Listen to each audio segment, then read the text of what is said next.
with doing as much as I'm doing, you got to be able to delegate, and yet you got to break that fear of thinking that if I give something to somebody, they're not going to do it right, and just know that you have written a vision. That vision is there. I had trial and error doing all of this. Made a lot of mistakes. However, it is what it is. And even those that you will delegate to, they may make mistakes, but if God has planted that vision, he ain't gonna let it fall.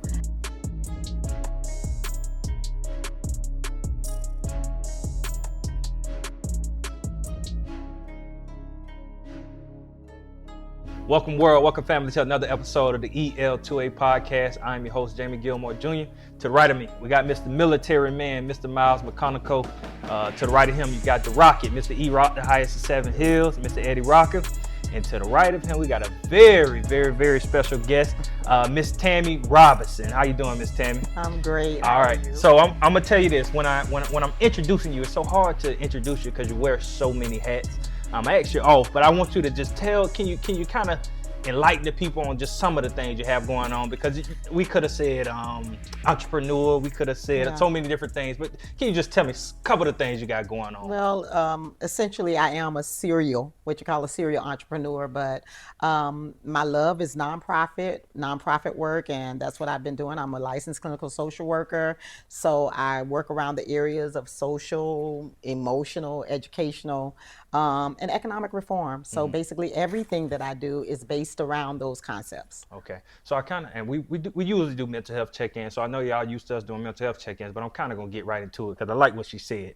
So you said something about the nonprofit space. So one thing people don't know, so Miss Tami actually helped us start our nonprofit. So in the beginning, when we birth cut different in 2020, Eddie actually has a relationship with Miss Tami's daughter, Taylor, and he hit me up, say Miss Tami, and we called Miss Tami, and ever since then, Miss Tami been by our side. And so one thing we did, we reached out to her. You did the whole Inception deal for us, and you do that for a lot of other people as well, right? Absolutely, I do it for everyone that calls for my help. Most of my clients are referral-based clients, and so you guys refer quite a few people to me, and my other clients refer, but you guys are like my champions. Mm-hmm. So because you guys, I helped you guys, I gave you guys some advice, you guys consulted with me on a regular, consistent basis, and you took, I think, everything and more and made it work. And you guys hit the ground running, and you guys have been sprinting ever since. So I'm always talking about cut different. I like it. So what are some of the things that happen, I guess, with others? So you say so many people come to you.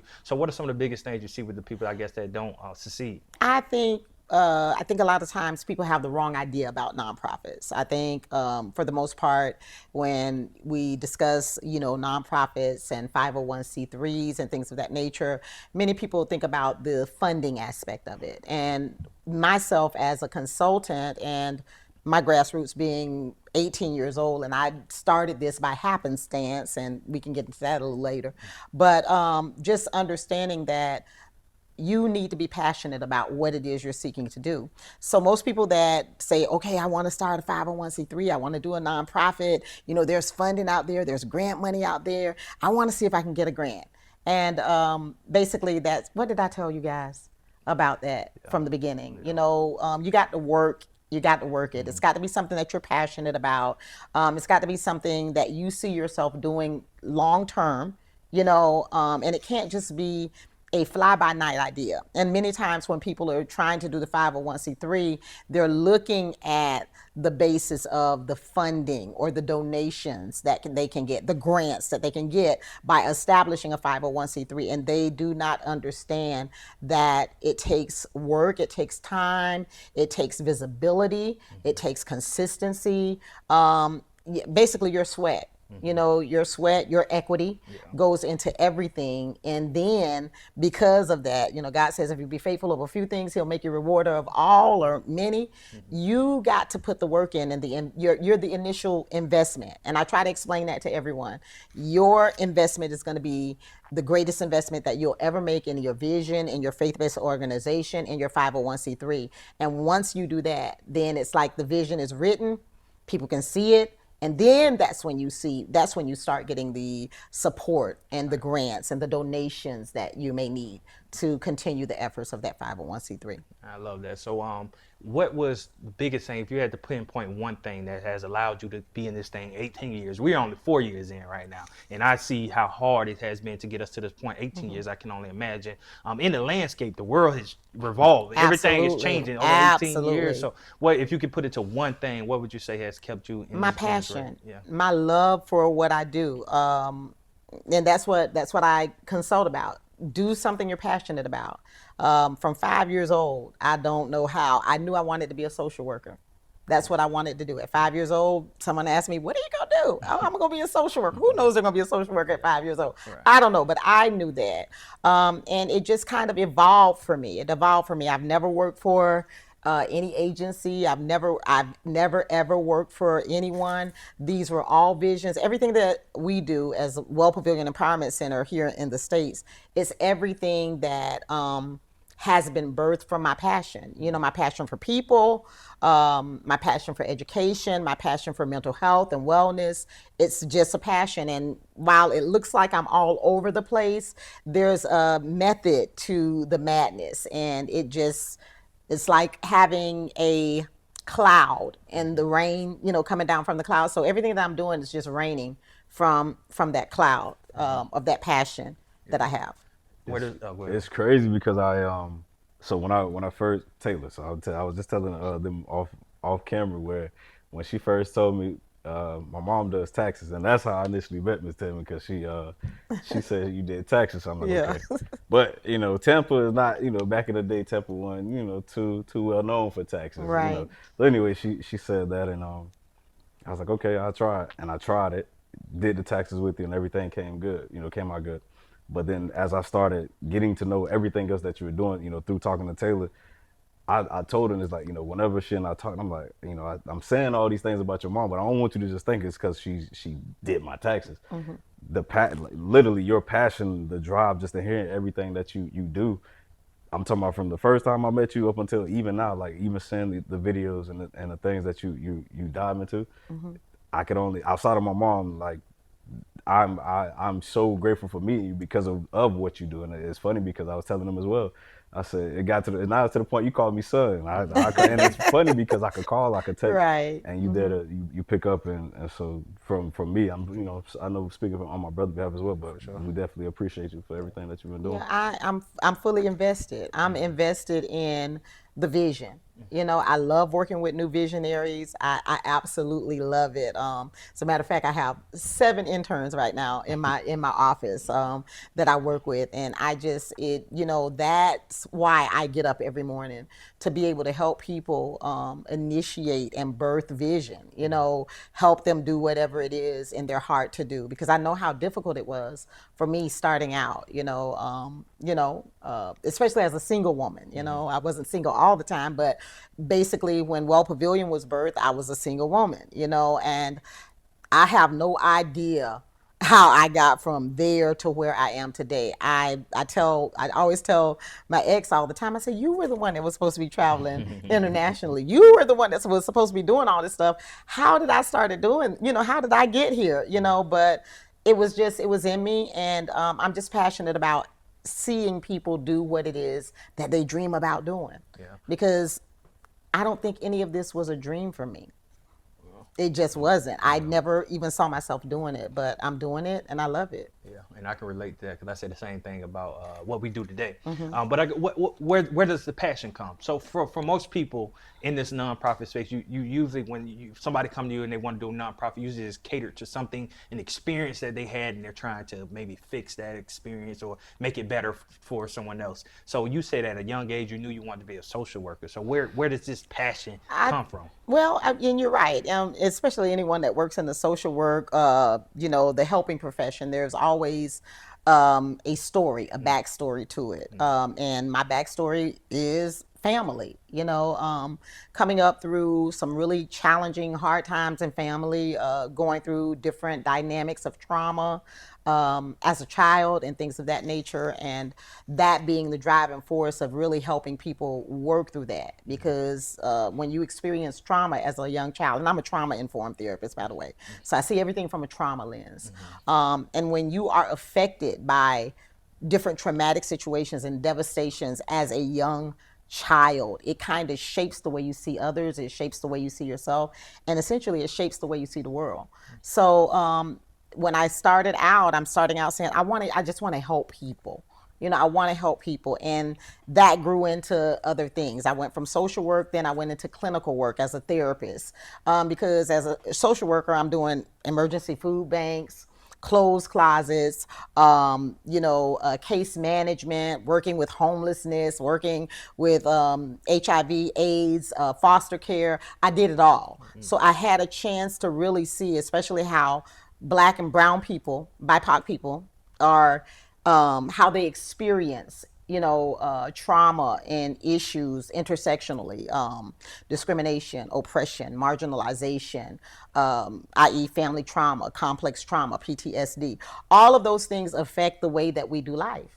So basically, many of our struggles, low socioeconomic status and things of that nature, it comes from trauma.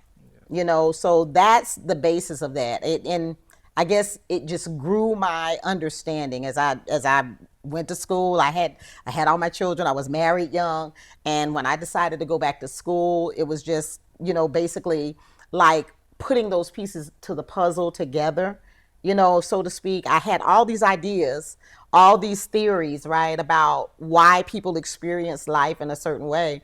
But me going back to school and being able to go back to school, it just reinforced all the ideas, all the visions that I had. Because before I went back for my master's, I was already doing everything.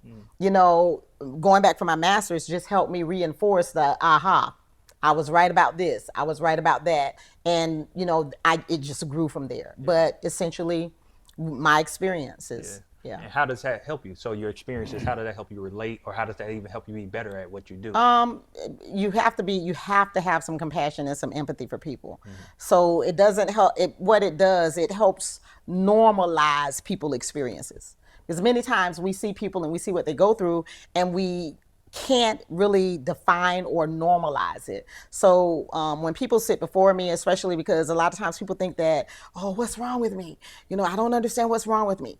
Something's got to be wrong. And I'm like, nah, not so much. There are a lot of things that may have happened to you, but nothing is wrong with you. Our experiences are based on how we have been exposed to certain things. So normalizing those experiences according to your exposure, that way you don't have the ability or the propensity to look at a person as an issue, but you look at them from the total ecological lens of their experiences and where they come from, and you get a better understanding of why they experience life the way that they experience it, and you can appreciate that person wherever they are, and help them find the strengths within their struggle. Yeah, man, that's you about to say nah, go ahead. I was just gonna say, right? You have to compartmentalize the condition versus the person. A lot of times, I see this in the realms that I occupy in local politics. A lot of times, people get caught up on just the person. Absolutely. And when you have that type of view, you end up having a very surface level fix to the issues. Absolutely. Because you're not getting down to, okay, why is this person neglecting this, or why is this person going here as opposed to there. So your approach, I just want to applaud that, because that's getting down to the root of the problem. And we don't have a lot of people nowadays utilizing their platforms to do just that, because you can normalize someone's experience without also condoning the actions, but you have to understand it in order to actually fix something. Yeah. So it puts us more in an advocacy role, just like you guys are, advocating for youth, which is the best time to get them, the best time to start instilling something positive in them. So being able to advocate people right where they are, regardless of, what they've done, what has happened. Having an understanding of their experience helps you develop an empathy or an empathetic view of them, and that way we can be better able to inform and help and educate.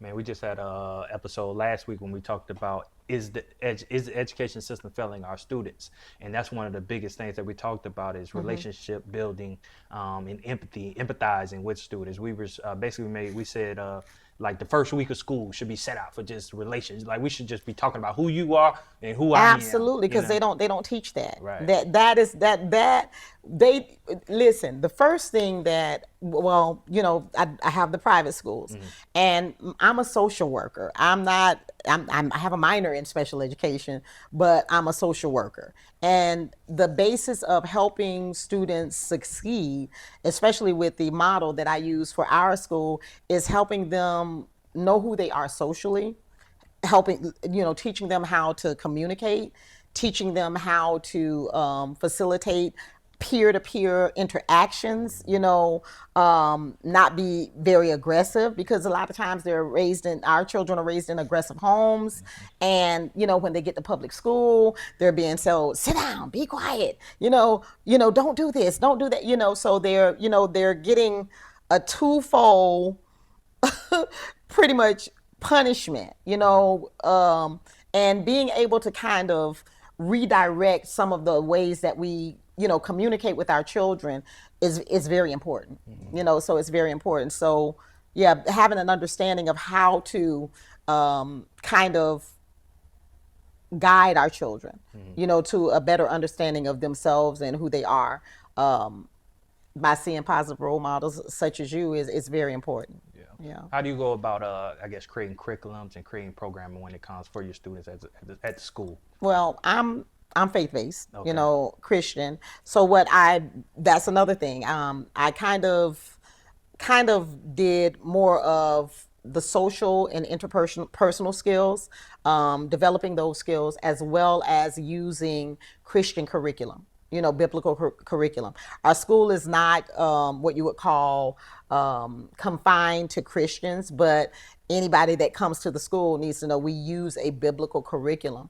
And it's amazing to see how behaviors change. I get very volatile students at my school. They come from alternative schools. They come from places to where, they've been restrained and arrested and things of that nature. And some of the parents are like really, really fearful. They'll be calling the first week, they'll be calling every day. Are they okay? Anything happen? We're not calling them. They're calling us, trying to figure out, well, how did he act today? Or they're, creeping up to the school trying to figure out, did they do all right?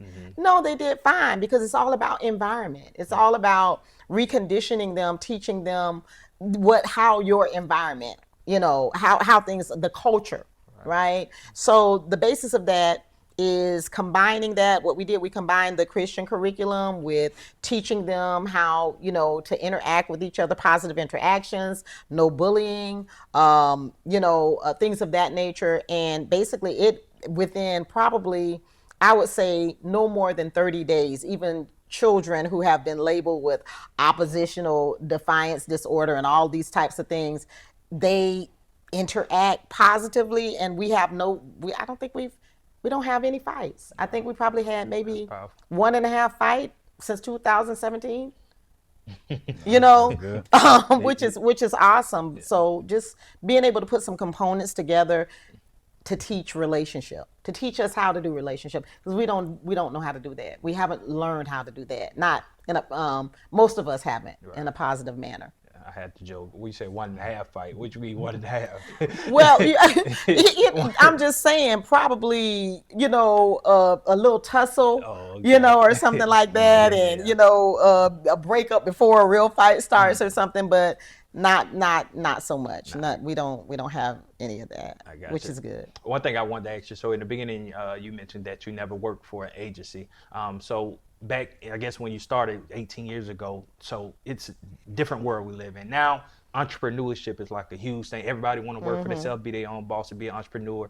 So back 18 years ago, what in the world made you think that you can do that? That you can work for yourself? And did you see somebody doing it? Did somebody teach you the game, or like what was in your head to make you think you can do this? 18 years ago, what was I doing 18 years ago? I was a glorified loan officer, let's say 20 years ago, right? I was working for a lucrative lending company. They came out of Miami, and I got into mortgages and things of that nature. So I got into mortgages really early, and then, you know, my ex today, we're still very good friends. He's like, you can do this. You're making, I was a branch manager. We were, really killing it. We were killing the game when it came to mortgages and things of that nature. We were doing a certain product, and we are probably doing 10 million a month and in sales. I've always been an instructor. I've never been a salesperson, but I think I've found a way to teach people how to do things in a practical manner, which makes it successful. So they were like, you can do this on your own. So I ended up opening up my own mortgage company, which was open for like 9 years, Integrity Group Mortgages and Associates. And basically, I funded every one of my initiatives from the beginning. Thank God for the income. I don't suggest anybody else do this. Okay, so this is not a suggestion. Like I said, I've always been an entrepreneur, but I was able to have a lucrative income to where I could, I saw the needs of the community. I could have a food bank. I could have a clothes closet. I could do case management and all these other things because I had that funding. The problem with that is basically what I didn't do, what I would say, exercise those muscles to get that assistance that was needed from organizations and things of that nature. One of the things that drove me back to school was the point of the matter. I would have to hire people in to run my programs. And that right there was a hindrance as well, because when you're hiring someone in, they got you by, they got you in the handcuffs, right? Because you need them to run these programs because they got that paper. Right. So that was a real issue for me. The fact of the matter that I had not, I took the liberty and understanding that I had the funding at the time to do my own programs, and I had to hire people in. People change, they try to change your idea and your vision. That was an issue. And so I decided, I said, I'm not doing this no more. I'm going back to school.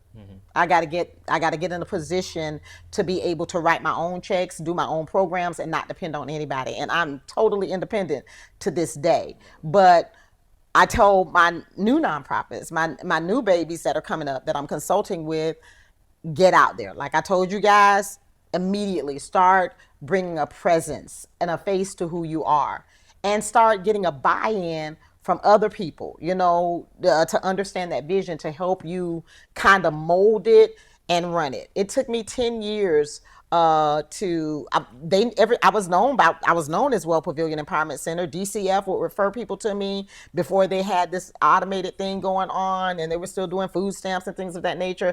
I would get the overflow of those clients that they couldn't serve, right? But it took me 10 years before I basically learned how to go after funding. Okay. And we were feeding children. And so someone says, you feed children, you're feeding kids.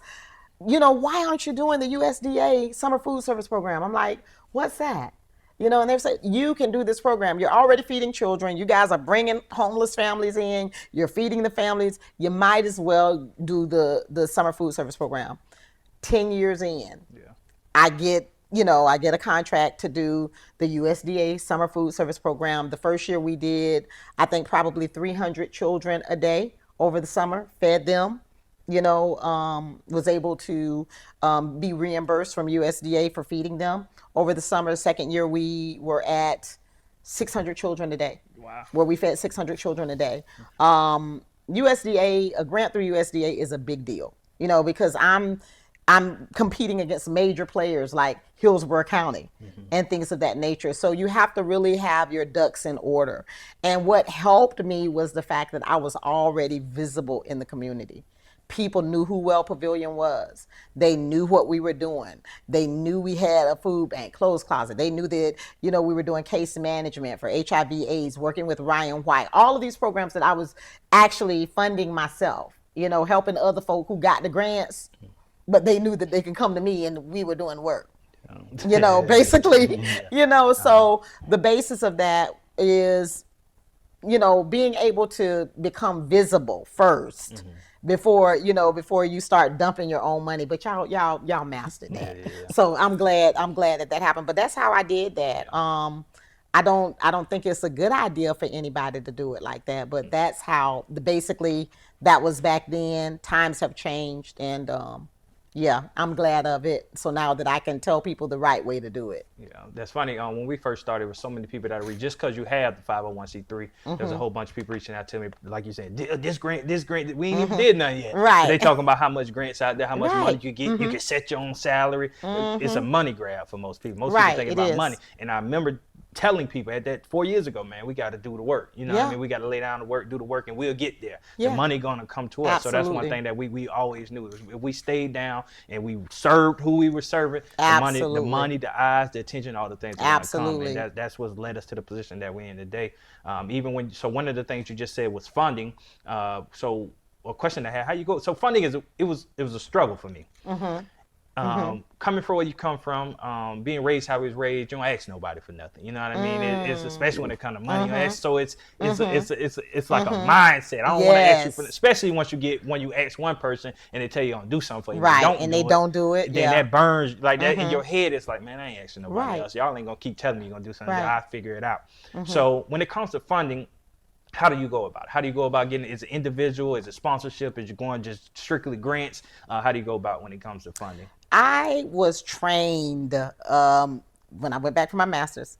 I was trained by an agency in Tampa, Florida, and they had the best funding structure ever. So their budget was met. I think at the time that I was interning with them, their budget was met for, I think it was 7 years. Wow. Like 7 years out? 7 years out. Their budget was met, right? And I'm like, how do you meet your budget? How do you get your budget met for 7 years out? I don't have, of course, that ain't happening over here. But, just understanding they had a great way of pitching their vision just to organizations, to businesses, to banks. Just really talking about what it is that they did. So they didn't just go and say, oh, I'm going to go find me a grant, but they got buy-ins from businesses. They got buy-ins from different organizations that supported that type of initiative, who had a passion, to see, social service agencies provide food and clothing for people. So philanthropists and all of those, so they just found their niche. And that's what I would say when it comes to telling people, how to fund your project or how to fund your vision. Find your niche. Find those people who want to be able to help get the job done. They want to see you win. They want to see these children win, or whatever it is that you're doing. It takes time. There's a lot of effort that you have to put into it, but you'll find I have a supporter now that's been giving us since 2017. If I run into a tight spot, I'm calling them. And they, and they always say to me, you spend my money well. I say, yep, I do. It's going to a good cause. I need for you, this is what we need right now. But find those people that are gonna, have a buy-in and call them to commit. You might get 100 no's. But honey, you might get that one yes that will take you out, that will expand your entire vision. So don't stop asking, receive the no's for what they are. But just know that there are people out there that's waiting to fund your initiatives because they're passionate about it. Speaking of vision, so when you say vision, your vision when you first started, did you see where you're at now? Was this the vision to like say this is where I wanted to take this thing? That I wanted to be able to have these branches where I'm going out the country and doing all these different things? Listen, What was the no, vision? no. I would get sick going to New York City. I am not lying.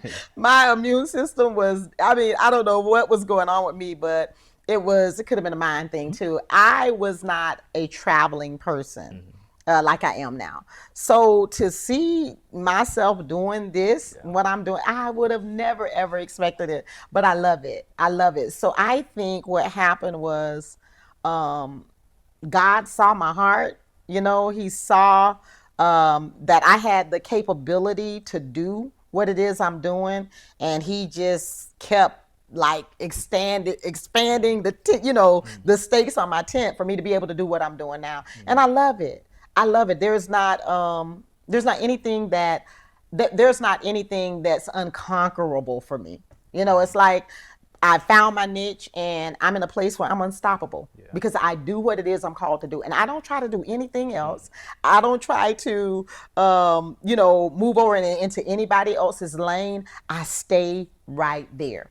You know, I have a focus, and that's all. If I could tell any nonprofits, any people, focus. Keep your focus. Don't let anyone expand you to the left or to the right. You do what it is that you know you're called to do, and God will expand it. He will expand it in a way that you would never ever believe. I ain't even good enough for this kind of stuff. I'm like, Lord, I'm the problem child, you know. But I'm passionate about what I do, and I'm passionate about people, and so I think that He expands on that. He puts he puts His favor on what it is you're called to do when you do it the right way. You said, "Oh, go ahead, bro." Yeah, no, I was gonna say. So how do? how are you able to do what you do? Again, before we in the meeting, just saying as a wearing so many hats, having five kids. I have 4 kids. Four kids. Well, And 7 5 including me. grandkids. Yeah, and I have a whole lot of kids. I mean, I have 4 that I've birthed, but my spiritual kids, So I can't even say that. I got more than 4 kids, so I don't want nobody else calling me talking about wait a minute, because I'll be getting phone calls when this goes out, right? You know that, right? But, so and just because again, you're going back 18 years when you first started. So how did one as a woman, you if nothing else, that in itself is intimidating to some. Being you're a woman, you're not a man. You feel like most women may feel like they're not able to attain certain things. So being a woman, and then you having 4 kids, and then wearing the different hats, like how are you able to keep everything together and continue to move the way that you do? Like what? Blame it on the adult ADHD. I just found my space. I created workflows to know what I'm working on and what I need to do and what's most important at the time. And I'm very dedicated. I'm very focused. I work long days. I work hard, but I still play hard because it's a balance, right? It's a balance. What I know is that if I'm not mentally and emotionally balanced and disciplined, that I can't do what it is that I do. And I wear a lot of hats, so I've got to make sure that I'm in a place where I can be focused enough to do it. Not only that, is that I pour into others. With doing as much as I'm doing, you got to be able to delegate, and you got to break that fear of thinking that if I give something to somebody, they're not going to do it right, and just know that you have written a vision. That vision is there. I had trial and error doing all of this. Made a lot of mistakes.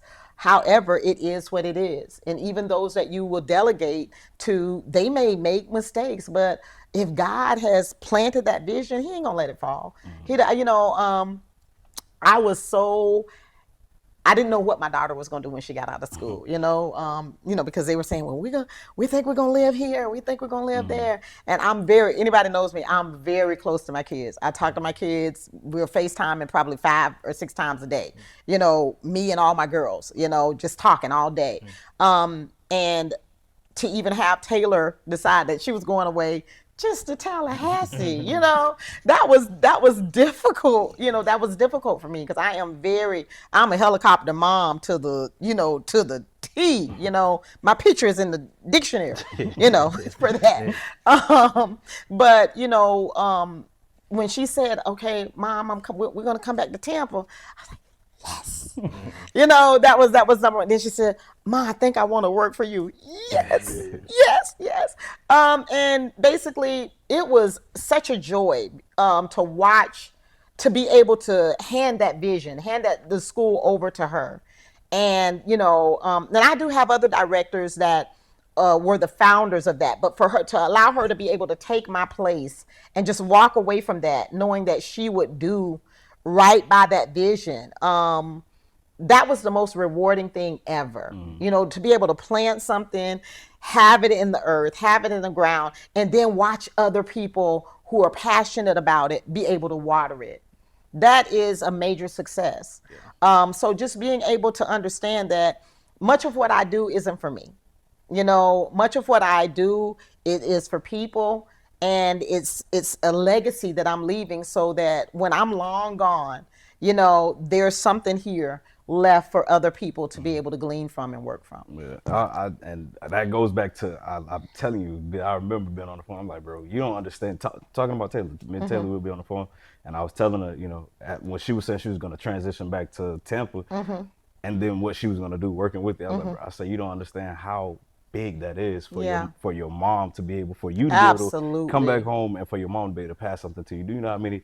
I know for me to have kids, that's something that I truly want to be able to do. I want to be able to give my kids something that if they do decide to walk in their dad's shoes, so to speak, then I have allowed them to. I have placed that before them. Yeah. It's very challenging nowadays. Cost of living is higher. And getting a job is not as easy as it may have used to be back in the day. But to be able to go from, again, Tallahassee back home and be able to work with her mom every day, that's a blessing. And I think, again, to the women that's watching, I mean, I hope they hear and get inspired, because that's like it's crazy. It's crazy to see you on IG. You see different people doing big things, but to know somebody personally, to know that you wear as many hats as you do, to know that you're a thriving woman, and you're able to provide for your family, you're still able to lend a hand to your community, to people that you learn, to get to meet along the way, get to know along the way. That's to me, that's big, and that's very inspiring. So again, kudos. Yeah, I need your advice, Miss Tami. So I hear what you're saying now. I heard what you said when it comes to the delegating now, but that's not an easy thing. It isn't. It's not an easy thing. So I want you to go back to the beginning when you had to first start trying to delegate after you birthed something and you gave it legs, and now you got it to the point to where it's time to delegate.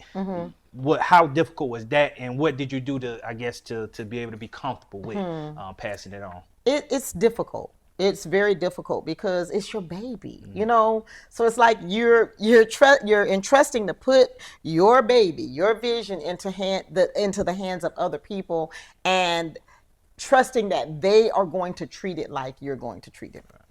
You got to have some radical acceptance to know that you still have to pour vision into people, and you still have to train them and redirect them and show them how you need for them to take care of your baby. And so that's very important. So even in delegating, you're still going to have to nurture, right? Something happened to me along the way. I want to talk about the ministry side of things. I think I experienced something, when it came to working with people in ministry. That's another hat, guys, right? To where you go through so much crazy stuff with church people, right? Till you just kind of, it's like, okay, you think that they would act better, but sometimes that doesn't happen. I think we have a unrealistic expectations. I had this unrealistic expectation of, ministry being this beautiful thing, and it did not end up being that way. Went through a lot of stuff, and it caused me to withdraw, right? So I'm still, going through the motions, still leading, going through the motions, but in my mind and in my spirit, I'm withdrawn. I'm not bonding. I'm not, connected in a way to where I'm nurturing.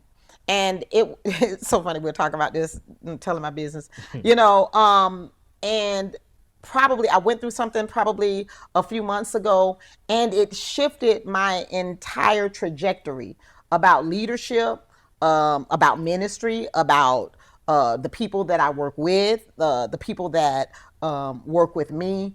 And what it showed me, it was saying that many times what I did, I was delegating to get away from the assignment, right? But the fact of the matter is, I was instructional and directional, but I wasn't nurturing. So when you don't nurture, you can don't make the mistake of being instructional and directional, or handing a vision, or giving a person a task or an assignment, and you just give them instruction. You just tell them, well, I need for you to do this. I need for this to be like this. I need for this to be like that. You haven't implanted your seed into them. You're just telling them what you want them to do. So it's more transactional rather than it is nurturing. Yeah. So when you do that, you'll find yourself frustrated, right? Because people can be doing what you tell them to do, yet not really connected to the vision, right? So that's where you still understanding that this is your baby, okay? You got to be able to teach people how to take care of your baby. So that means that you've got to be nurturing them, instructing them, directing them, and still helping them learn how to nurture the baby. You understand what I'm saying? Sure. So just understand that as you delegate, you're going to have to be instructional, you're going to have to be directional, and you're going to have to be nurturing. Yeah. If you want to see someone evolve and be effective at doing what it is you need for them to do. So it's hard though. Very hard. It is difficult to hand it over. And you'll have some sleepless nights. You'll have nights of frustration because people are not going to see it the way that you see it. And you gotta leave room for that, okay? You gotta leave room for people to be creative in their own ways and in their own rights, and understand that you may do things differently than they will do it. But as long as you continue to redirect and nurture them into seeing what it is that you see, you'll be okay. Yeah, even it's still a work in progress now. Even so, you say people. Even with my brother, you know what I mean? Absolutely, because you guys see things differently. You're different people. So he was in Tallahassee when we first started. Obviously, we co-founded, but he was in Tally. So I was, boots on the ground most of the part, doing most of the things. So as he's come on, it's still big because when you're so used to doing things, you just do it. Right. And it's not really of like, okay, I'm going to ask him to do this because I got your mind, your mental is, you're already in go. Because you've already been doing it. Right. And it's a mentality that I've already been wired from just my background, coming from athletics. And it's just, you just grind. Yes. You just grind. And it's a grind mentality. And we've had conversations because, sometimes he'll come to me and be like, well, I could have, and if you don't ask or if you don't come in like, say, I'm going to do this, in my mind, even if you mention it to me but you don't put the action of saying, I'm going to go do it, I'm still going to do it. Yeah. You know what I mean? Because absolutely. Because if you don't do it, it won't get done, right? Yeah. It's tricky. And like I said, I'm saying because that's my, because you think that, if I don't do it, it's not going to get done. Right. But yeah. So it's difficult. It's a difficult thing, and we're still working it out. And obviously, as we expand the team, just building more legs. And even so for me, if you think of roles, CEO, editor, COO, I'm in the process of shifting my focus from being in the day-to-day to making executive. Sure we're going forward. Right. What I mean? And casting everything that we need to go forward. And not to say it's a struggle, but I'm always thinking about like the operations. I'm still in that, I'm still thinking about the operations. Not that I don't think I know he's going to make sure it get done, but it's still like you're still in it, just in that in-between spot. I still have that too. That's what I was going to ask you. So definitely. I still have that. So how do you go about, is there like, I guess, meeting times? How do you manage, I guess, making sure you're going forward and making sure everything else is still running in oil the way it's supposed to. Being able to develop a relationship with those that you work with and being able to have that communication is very important. So strategic meetings are, are basically important. Now we can do it. We can be automated. I can be in another country and I'm still meeting with my people and making sure that they're doing things that need to be done. Things of that nature. So still being present as much as you possibly can, and doing what it is that you do. It's not difficult for me to do that now, right? And when I mentioned that I have adult attention deficit, that's a real thing for me, right? But now it's become like my superpower. So but just being able to know that you got to focus. There's a lot of moving legs. And then being okay, come on, give yourself a break. Be gentle with yourself. Give yourself some grace. Give yourself some mercy, to know that Rome wasn't built in a day, and neither will this. It's ever growing, it's ever evolving, and understanding that you can take your time and do it. And when you do that, you do it the right way. I like it. So I want to kind of switch. So this month is Women's History Month. And I know you do a lot of stuff with women empowerment. I've seen you host different events. You have books. You're an author as well. I don't know if we mentioned author. Yeah. She's an author as well. So you have different books. Do you feel, first of all, I want to ask, what is your, do you feel that you have a purpose when it comes to women and pushing women forward? And do you feel, because your books and the things that you've done, and do you feel that you have what's the word I'm looking for? That you have, not dedication is what's coming to mind, but you God has put you here to help other women specifically. That was my original ministry. Yeah. I did my original women's fellowship at a domestic violence shelter after house called the Spring. Of course, my heart is definitely with women to make sure that they're empowered and know that they can do and they can be. So yes, I would most definitely say that a lot of what I do is geared toward assisting women. I'm working on something right now that I would like to go in and help women who are essentially married to leaders, because a lot of times households, especially when in a ministry setting, it struggles financially, especially, when the husband's the pastor, the wife is trying to run the home and things of that nature. And I've seen a lot of that, happen to where their house goes, array because they're trying to take care of the ministry. They're trying to, take care of the home. And, sometimes women get lost, relationally, they get lost in the role of being the pastor's wife, and all the other pressures of being, parents and mothers. Also, women now are taking formative roles in ministry, as leaders and things of that nature. And that's a whole, an entirely different struggle. So being able, because economically I do pretty good, so being able to kind of help them expand, on the ideas and the visions that they have to be able to do other things, being able to help them tap into their passions, because you make money, what you're passionate about, that's where your money is. Right. I try to tell people that all the time, do what you're passionate about, because that's where your money is going to be. But being able to help women, kind of birth what it is they have, that's still formulating on the inside of them. The seed is there, but kind of watering that seed, helping them water that seed so that they can bring to fruition some of the things that they desire to do, but they don't have the confidence to do. Right. That's some of what I will continue to do. Yeah.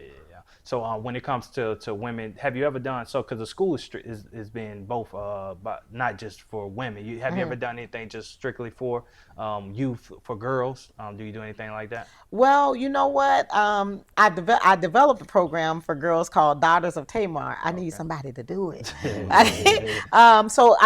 Early on, I do things. So different agencies call me in to do self-worth classes for young women. I was a on-site counselor for a residential foster care of girls, LGBTQ girls, which are the most marginalized in the foster care systems. And the acronym stands for Taking Authority Over Molestation and Rape. And the basis of that program is to be able to deal with, sexual abuse from an intergenerational standpoint. Because when the children are affected, it's normally because the parents have been affected. So that is one program that I am really, really excited about birthing. I got to get somebody to do it. So I can't do that program myself. Also, my daughter actually developed a program called Baby Think About It, which is a prevention and awareness program for teen adolescent girls. We focus our studies on women or young girls in the foster care system, as well as in low social economic areas, and the pregnancy rate. So being able to kind of mitigate that by giving them prevention and awareness information. We got a grant. We have all the dolls, the babies that they can take home and things of that nature. They'll be able to experience simulated pregnancies and things of that nature, as well as other things like focusing on their self-worth, focusing on human sexuality and sexual health, as well as abstinence. Just being able to give them a well-rounded view of what life looks like and how it should look, in that area. Yeah, I love it. So one thing I want to do, like I said, it's Women's History Month. So one thing I want you to do, I kind of want you to look in this camera and give some of the young ladies some motivation and some courage. So one thing about yourself that shows is confidence. I love confidence. So and I love a person that just walks in a room and they just know who they are. A lot of, not even women, but we're talking about women, but a lot of people are just not confident. But for the young lady that may not be confident, not walking in her greatness, what is some motivation that you give her to push her to do that? I would say this, and I'm saying this from personal experience. I wasn't always this person. I wasn't always this lady. I think I posted one day. I didn't like myself. I didn't like my voice. I didn't like to hear my voice. People would record me, and I would avoid listening to the recordings. I didn't like pictures. Now I take pictures all the time, and basically I just had to go through the process of working through the trauma, because a lot of times when people aren't confident, it's because that has been taken away from them. And a lot of times it's taken away from us at such an early age that we live our lives out of the lens of trauma. If I could tell anyone that's dealing with confidence, if I can tell anyone that's dealing with lack of confidence, lack of self-worth, I would love for them to know that they have permission to heal. And a lot of that may start sometimes with counseling, therapy, being able to get a mentor or something, being able to talk to someone about those things that you experience and realize that you're not an isolated incident. Many of us have gone through, some really devastating things, but there's something called resilience, and you can bounce back, you can heal, and you can do whatever it is that you desire to do. And trauma doesn't have to, take over your life and cause you not to be able to do the things that God has called you to do. I like it. So I gotta go here, Miss Tami. So we talked about it earlier. I heard you when you spoke earlier. You said your ex, and so it seems like y'all have a great relationship, which is a good thing. Most people don't have a relationship with a good thing. So we gotta get into it. So a woman like yourself, it probably could be intimidating to some gentlemen to even approach a woman like yourself that's high performing, high achieving. What's going on in your relationships right now? Where are you currently at when it comes to relationships? Ooh, I just started sweating. And I'm gonna tell you this, because we need some advice. We need some advice, because we're gonna kick it around. You got a married man, you got a man that's engaged, and you got a man that's dating, but wants to be married. Okay. So I'm pretty sure a person like yourself, you got some knowledge that you can give back. But just first of all, we're gonna start where you currently at, and then we're gonna talk about, we're gonna get some game from you, so how we can be better. Get some game, so how we can be better. Talk to us.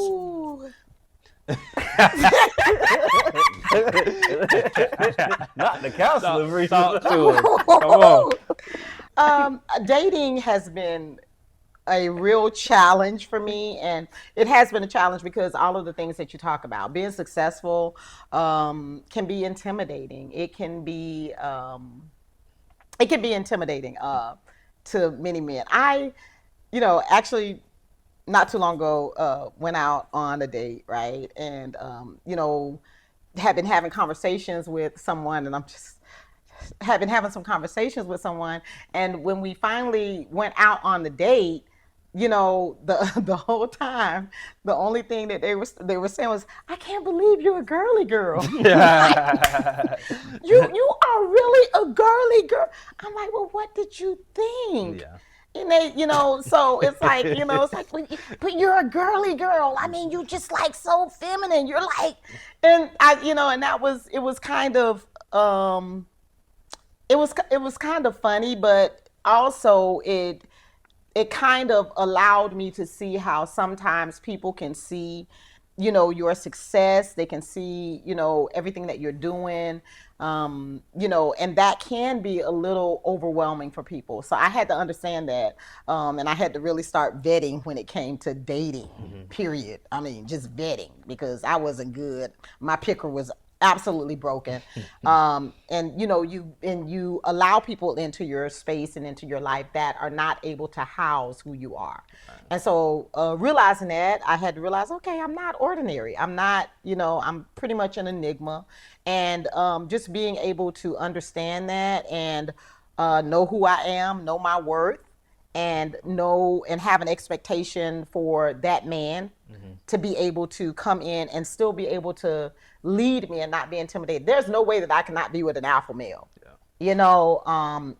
He got to be an alpha male, has to be an alpha male, because I need that leadership. I still desire, I'm a girly girl. I'm a girly girl. Yeah. So, just being able to understand who I am and not be frustrated in the process, because I know a lot of women who are in leadership, they call us alpha females. I don't like that term.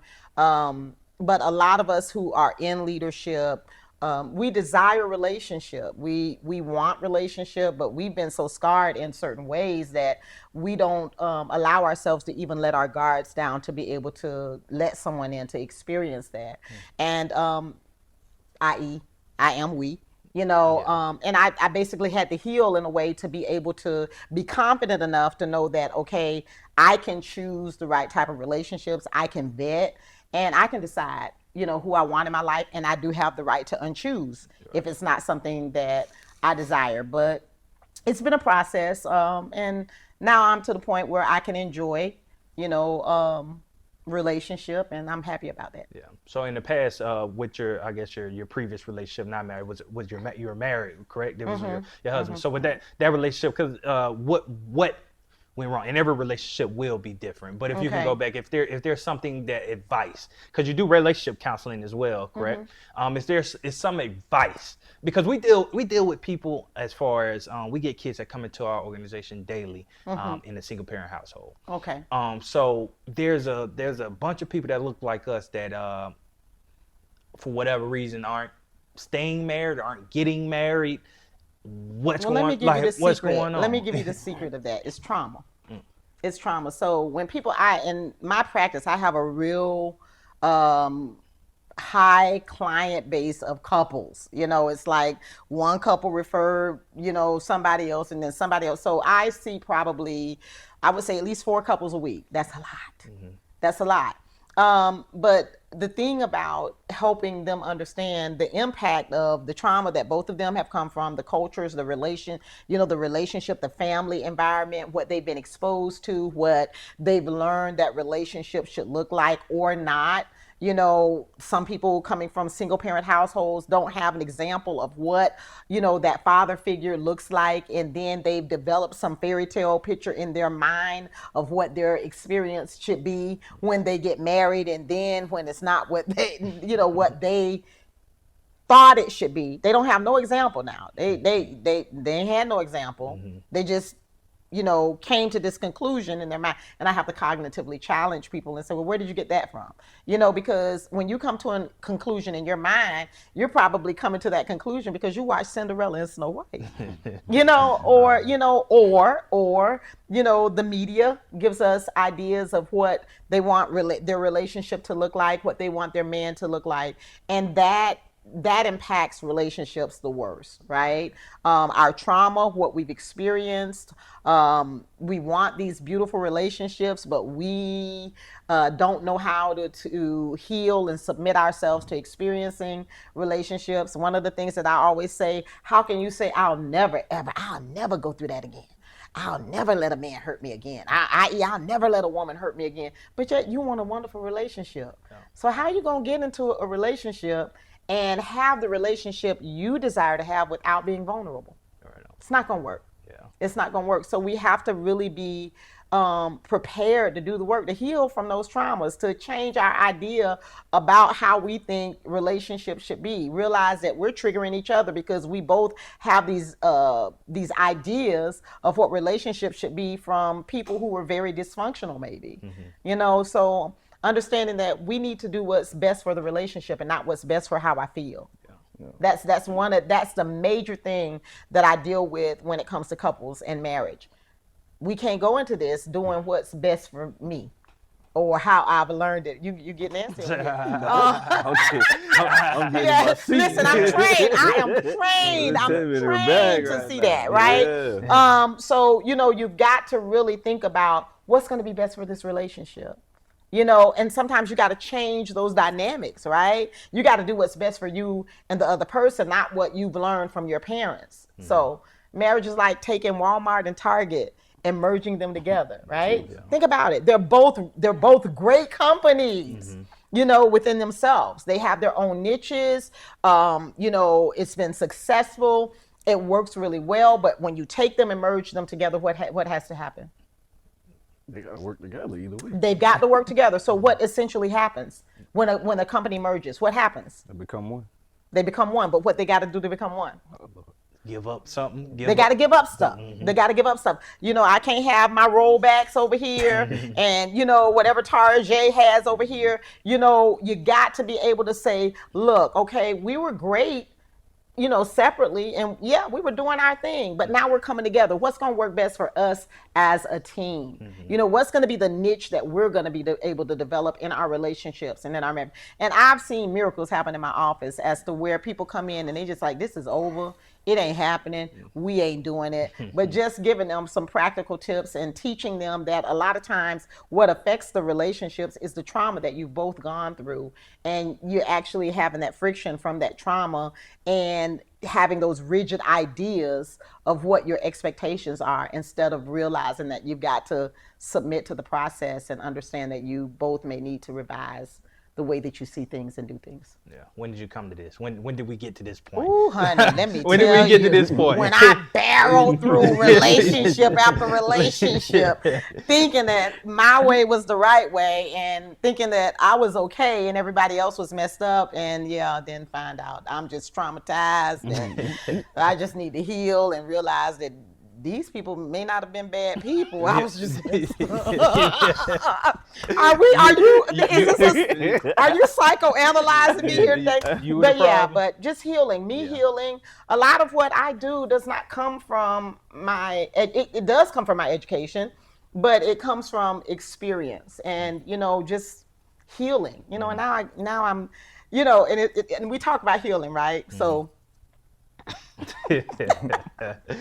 Healing is all right until you have to put it to work in real time. So understand that. So that's the process I'm going through right now, is having to put all this stuff, having that time to understand where I made my mistakes at in relationship, and now trying to incorporate that healing with another person. That that I'm just about to run out in the midstream traffic, but I'll be okay. Speaking of healing, because I know I got I have some single friends out there, and one commonality I see in a lot of them, and sometimes they're the culprit, is that they will conscript everyone into the healing process. So then it's like everyone has to play a role in their healing instead of them focus on healing for the sake of themselves to That's benefit. called deflection and projection. No one has power and authority over your healing other than you. You've got to do the work. No one can do the work. Even a counselor, even myself as a therapist, I can't do the work for anyone.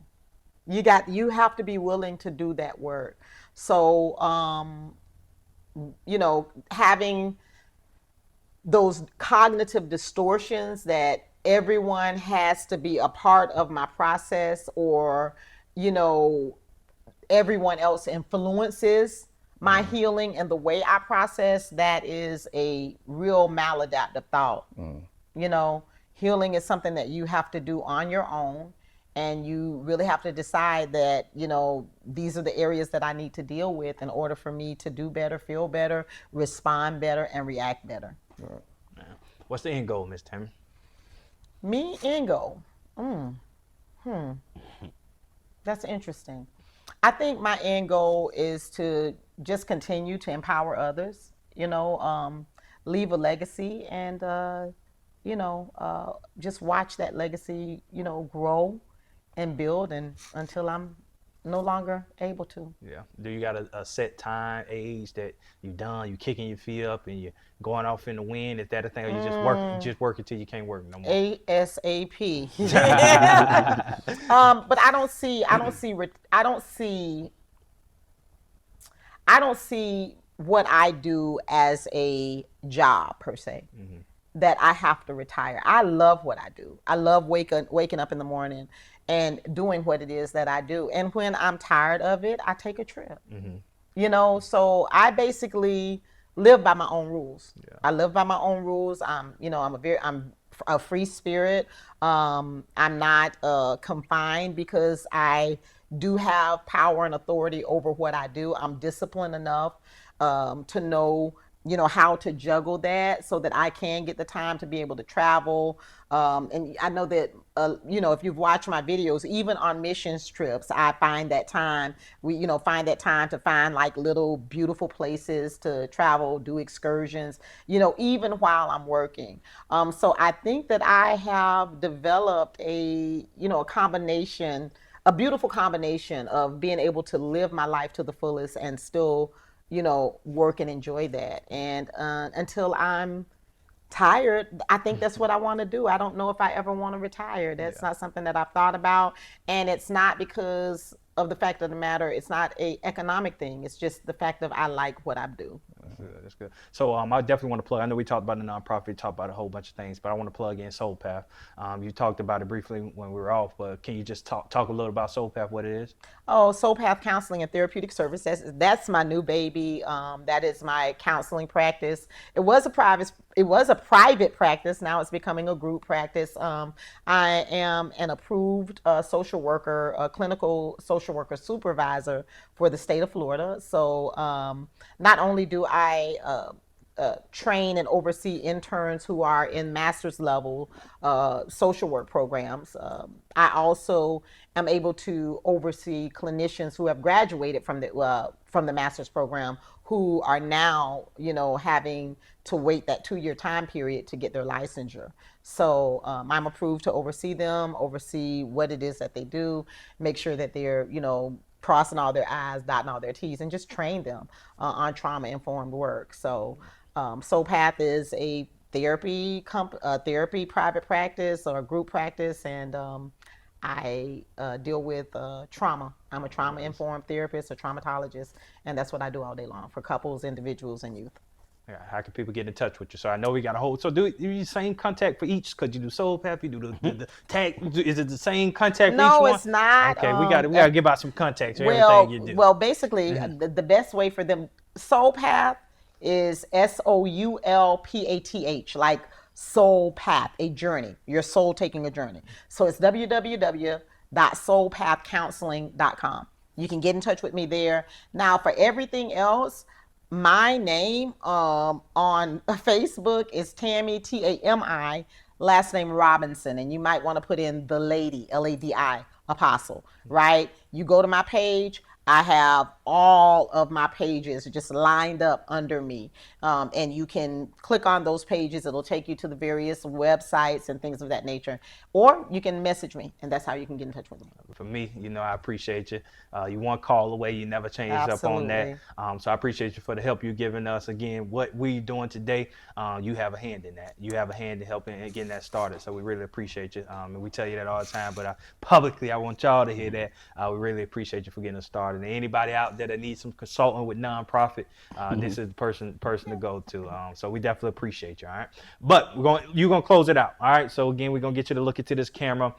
You close it out how you want to close it out. Can I ask you all a question? Okay, yes, I just want to ask you all a question. Is that okay if I interview you Yes. just for a minute? Yes. I want to know from you all, since I was your consultant for 501c3, what resonated with you all the most? And what do you think was most beneficial about that consult that helps you be as influential and successful as you guys are today? I know Jamie's gonna be different, but again, for me, I think one, again, through learning who you were through your daughter, we gravitate to people that inspire us, that are doing great things because we want to achieve those things. So I heard the different things that you were doing, the different businesses. So right then and there, I was already taken to you before even actually seeing you on the screen that day. So anything that you gave us through that first consultation, it was golden because that's just how I'm wired. So the things that you told me, before even speaking with Jamie is, I took that to heart, and for me, it just made it easier to listen and, do the things that you said. So that's on my behalf. Yeah, and mine's kind of similar.